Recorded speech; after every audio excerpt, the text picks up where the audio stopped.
Добрый день всем! Сейчас территориально нахожусь в Казани, в отъезде, поэтому долго не писала видео.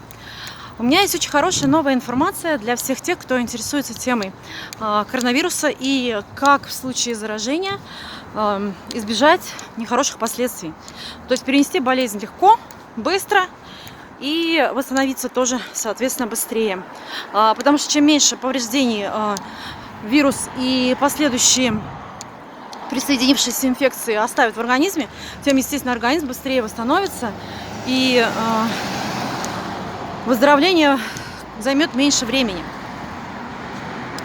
Значит, когда я говорила, что только АЦЦ принимать от кашля, это правильно, но есть информация на сегодняшний момент, и она уже проверенная, достоверная информация, которую, так сказать, медики подтвердили, что намного лучше работает, если одновременно с АЦЦ принимать бромгексин.